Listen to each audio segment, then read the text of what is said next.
5 easy things you can do today to declutter your home. If your house is currently a cluttered mess, you might find it surprising just how stressful that can be. When your home is in chaos, it means you don't have a safe retreat anymore, where you can relax and feel at ease. It means you can't kick back and unwind, because the plates on the side in the kitchen need washing, and there's dirty laundry all over the floor. You've been stressed all day at work, and now you've come home to a house that is equally as stressful. The good news is that it isn't hard to declutter your home, not when you know these 5 easy tricks. 1. Automate.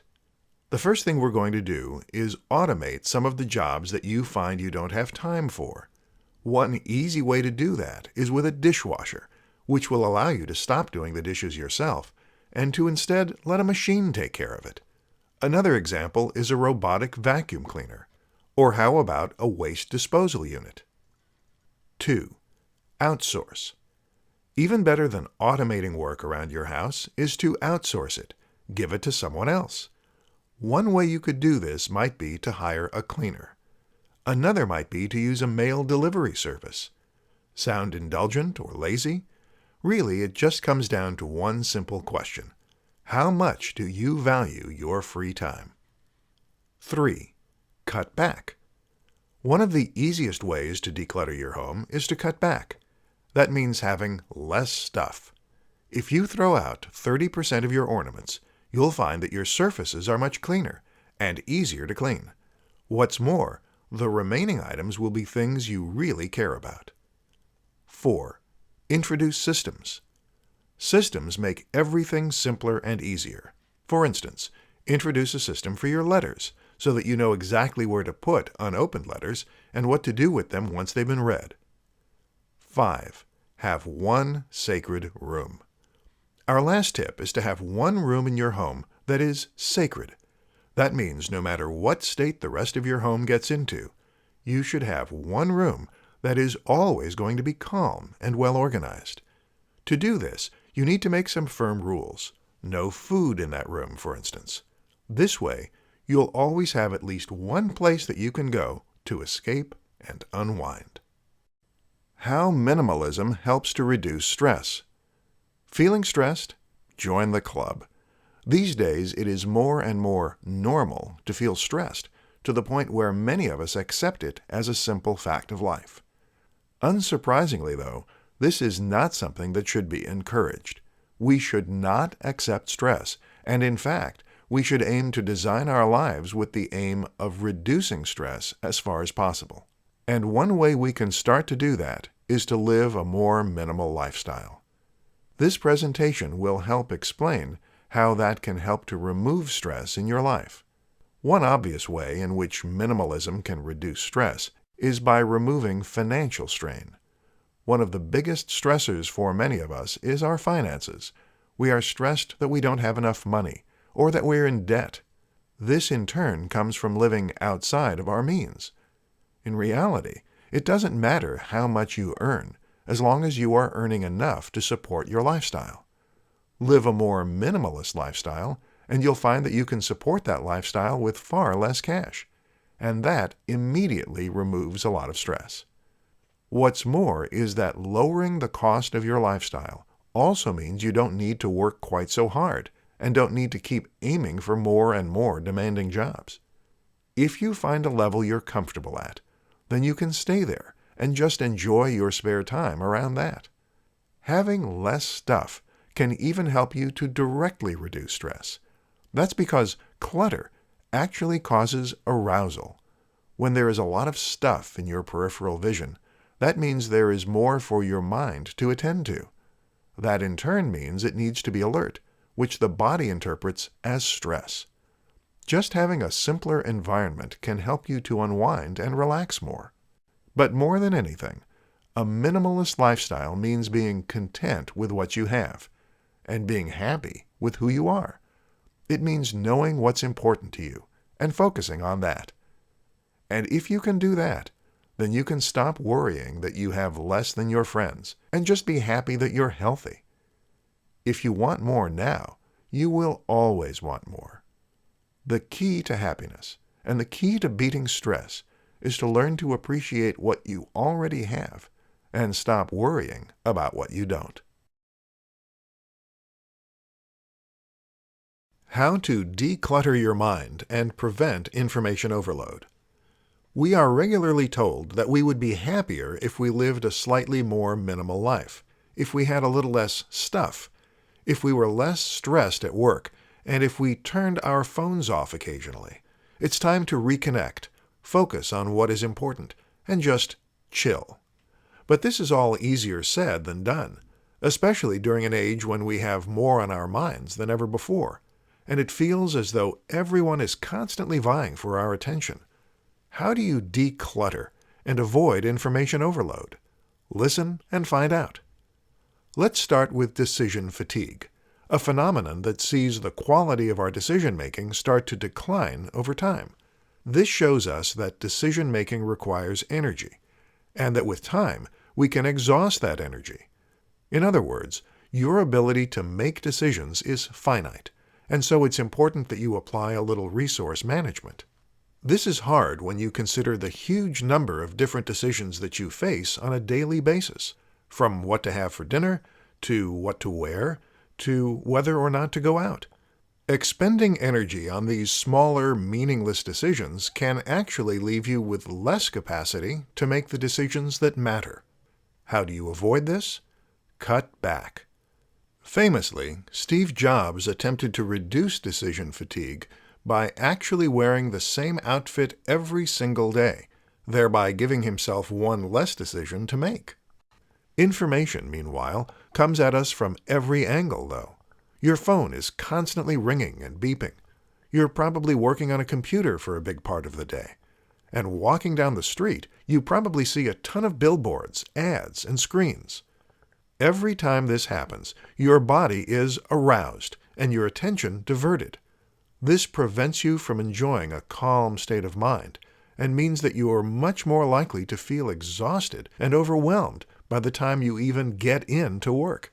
One tip: try turning down the brightness on your phone all the way. This can help you to cope with the addictive nature of pulling it out of your pocket to look for notifications. Another tip is to spend more time meditating each day. You can counteract all that noise and stress by taking a few moments every day to just let your mind be still and calm. How to fight the urge to buy unnecessary stuff. When you first decide to live a more minimal life, you will probably start by throwing out a whole lot of things and organizing what remains in a more coherent fashion. You'll feel good about yourself, and for a while, life will be a bit simpler. But that's the easy part. Unfortunately, minimalism isn't something you can do once and then move on from. Rather, this is a commitment that you need to maintain indefinitely. And that means resisting the urge to undo all your good work by buying lots of unnecessary stuff. In this presentation, we'll look at how you can resist the urge and maintain your minimal way of living. The one-in, one-out rule. One of the easiest ways to resist the temptation to buy everything you want is to create a one-in, one-out rule. This rule states that every time you buy something, you have to get rid of something else of equal size. This ensures that you never build up too much clutter, and it means that you will only ever want to add something to your collection when it represents a genuine improvement over your current belongings. Wait for it. Another useful rule to enforce is that you have to wait 24 hours between first deciding you want something and buying it. This is important because it prevents you from making emotional and impulsive purchases.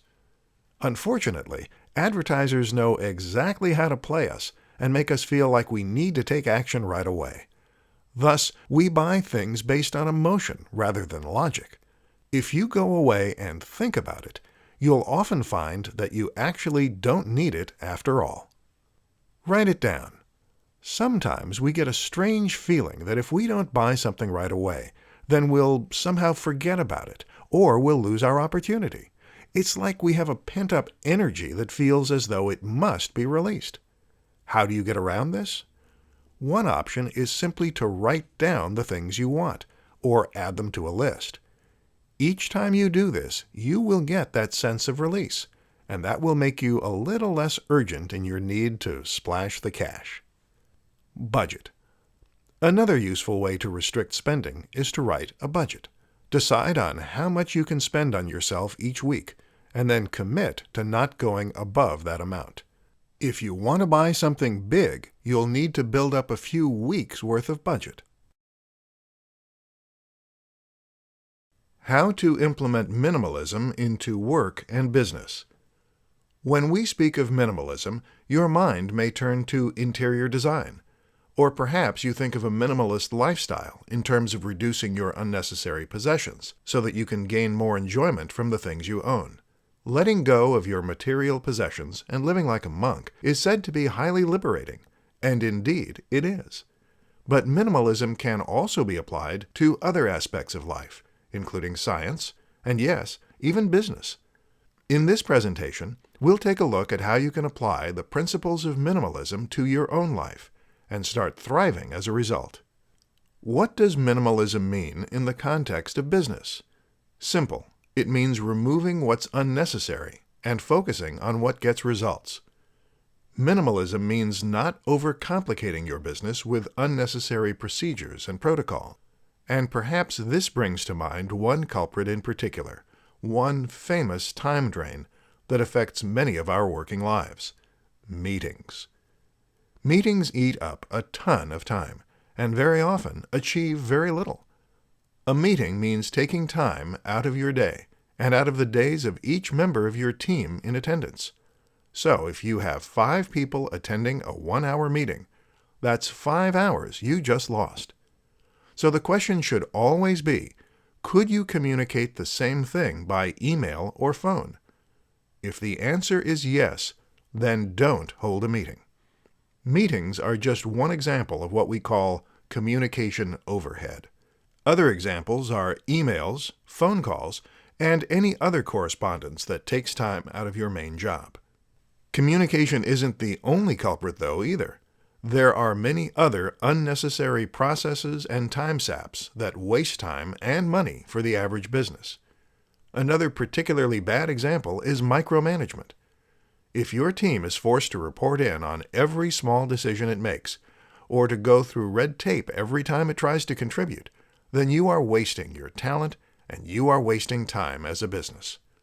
Then there are all those tiny jobs that take up time and make your business more complicated than it needs to be.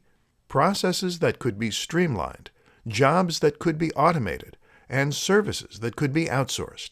It's time to focus on the one thing your organization does well, and to invest all your time and energy into accomplishing that in the most streamlined and effective manner possible.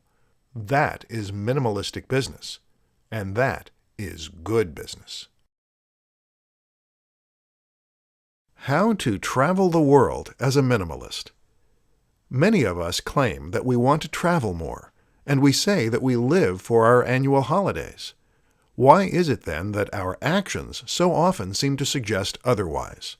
For many of us, it is a given that we will go on 1 or 2 holidays a year. That holiday will be expensive, extravagant, and with all the trimmings. And the rest of the year, we will work toward that one trip while also spending money on other things like big TVs, Netflix, and clothes we don't need. Is that really acting like travel is a priority?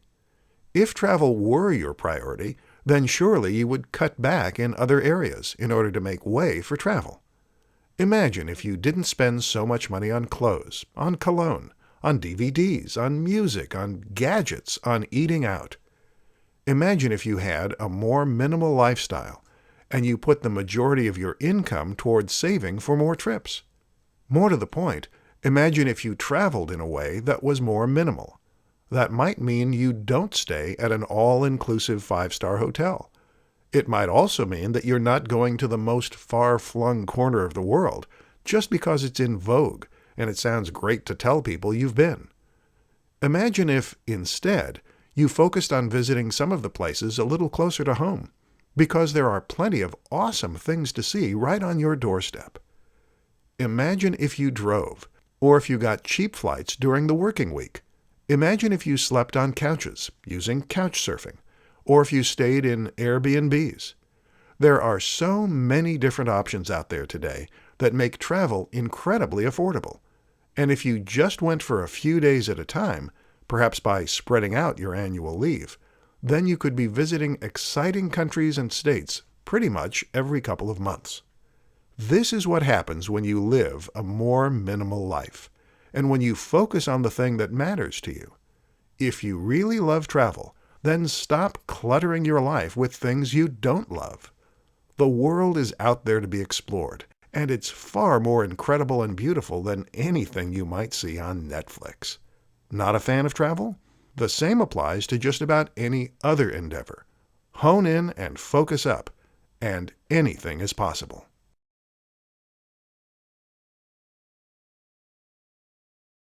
Quality over quantity. Whether you're talking about business, love, interior design, possessions, friends, or anything else, the words quality over quantity will always ring true. People are finite. We have limited time, limited money, and limited energy. You cannot be everywhere at once. There is a limit to how many relationships you can maintain, and there is a limit to how much work you can do. With that in mind, how do you get the most from what you have? How do you make the very best use of your time and energy? The answer always lies with focusing on quality rather than quantity. Let's imagine a home that is filled with 100 items, and each item is 1% beautiful. How does that room look? Terrible. It's a cluttered mess, filled with junk. Apart from that, it will be hard to clean, hard to organize, and nothing will stand out. Now imagine the same room filled with 4 items that are 20% beautiful. With the same space and the same money, you've accomplished something far more beautiful. The same is true in business. Faced with the option of creating lots of low-quality products or a few very high-quality ones, what do you think will be best for your long-term business aspirations? The latter option, of course, will help you to build more trust with your customers, to create more buzz about your future releases, and to lose less money on returns and complaints. Similarly, maintaining just a few great clients is always better than juggling hundreds and not really having enough time for any of them. In love, quality over quantity is even more important. Dating lots of people might sound good when you're bragging down at the pub, but it certainly isn't the best way to find happiness. More likely, it will result in quite the opposite. The same is true for relationships. Having too many contacts means we're stressed and spread thin. Having a few people we truly love means that we can enjoy deeper connections and lasting friendships. This is one of the central tenets of the minimalist approach to living and creating, and it almost always provides the best results. It can require patience and restraint, but if you aim to go deep rather than broad, then you will find that life is much more fulfilling and that you make a bigger impact on it.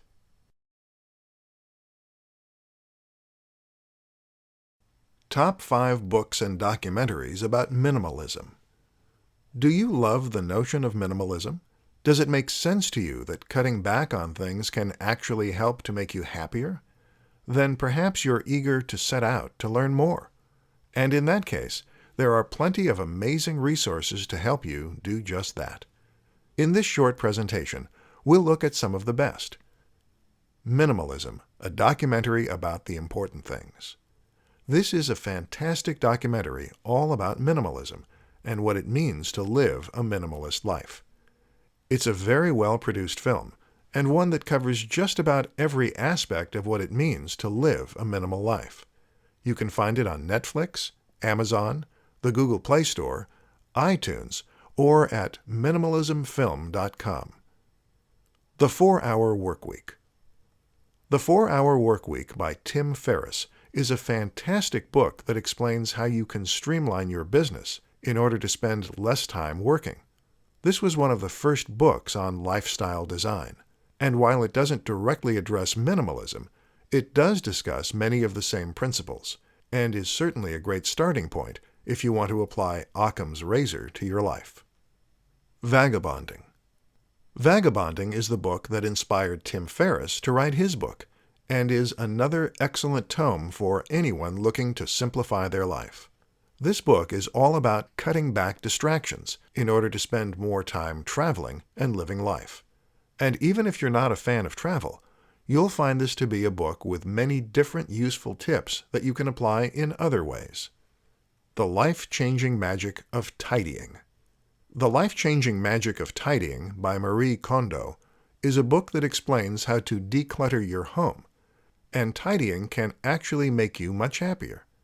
This book took the world by storm, which is a testament to just how effective the tips contained within really are. The Simple Guide to a Minimalist Life. If it's a straightforward how-to for living a more minimalist life, then this is another great book that will help you to get started. The book takes a minimalist approach to everything, from its design to its structure, which keeps everything easy to follow and makes the useful tips within all the easier to grasp and apply. There are many more books and videos out there, though, so when you're done with this one, keep on reading and expanding your knowledge.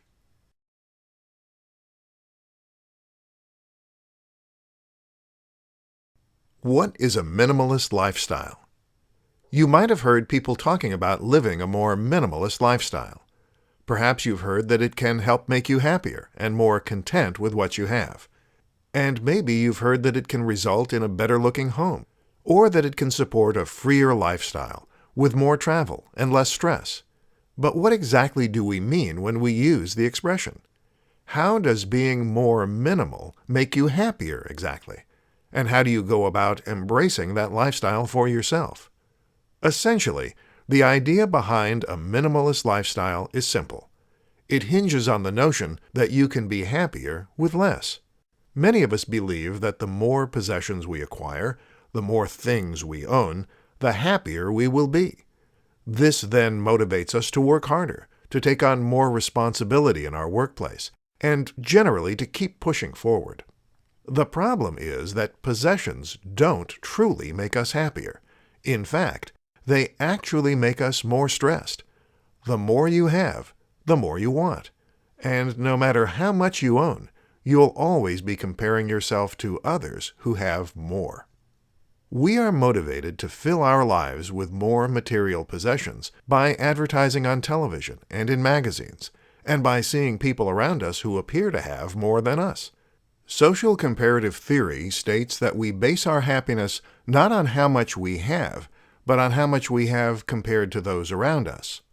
When we are constantly being shown images of highly wealthy people in flashy cars with expensive clothes, it makes us feel inadequate and thus unhappy with our own accomplishments and possessions.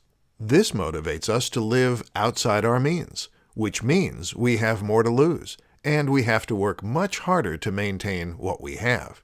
In turn, that means that we can spend less time with our family and friends, less time on our hobbies, and less time doing the things that are important to us. Once you learn to live with less, though, you can turn all that around. The less you have, the more you value and enjoy what you do own, the lower your living expenses, the less you have to work, and the less stress you create for yourself. This is even apparent in interior decor. A minimalist home is one that looks spacious, light, and well-designed. Remove the clutter and focus on what really matters in your life. That is the ethos behind the minimalist lifestyle. Why less is more? How many items do you currently have on your Amazon wish list? When was the last time you bought something you didn't really need and then felt guilty about spending the money? Too many of us are under the impression that we need more to be happy. More money, more clothes, and more stuff. The reality, though, is that less is often more, and that learning to let go of your attachment to material possessions can actually make you a lot happier. In this presentation, we're going to address why less is more and what that actually means. When it comes to decorating a room, the objective is often for us to fill it with things we love, as a way to express who we are, and to make our room more familiar and more comfortable. At the same time, cool features impress friends, and they make our life that little bit easier. But do they? I want you to take a look around the room you're in right now, and imagine getting rid of half of the ornaments you have on display. What would the room look like then? In all likelihood, it would look bigger because it would have less clutter in it. At the same time, you would also find that the items that were left would draw more attention to themselves. You'd find that you could appreciate each item more, and the average quality of each item would be much higher, seeing as it wouldn't be lost among the things you were less excited by, that you would get rid of. Best of all, cleaning would now take a fraction of the time, and you'd find the room looked much tidier a lot more of the time. You'd spend less time dusting and more time feeling relaxed in a tidy, organized room filled with a few beautiful items. This all just goes to show that in terms of interior design, less truly is more. But it goes beyond that, too. Less can also be more when it comes to design in other areas. In graphic design, there is a maxim that says, communicate, don't decorate. That is to say that if something doesn't have a specific purpose, then it is surplus to requirement. Clear, concise communication is only achieved by removing the unnecessary trimmings. And if a minimalist approach can do all that, imagine what it can do when applied to your own lifestyle. Less truly is more, and as soon as you realize that, life becomes much easier to enjoy.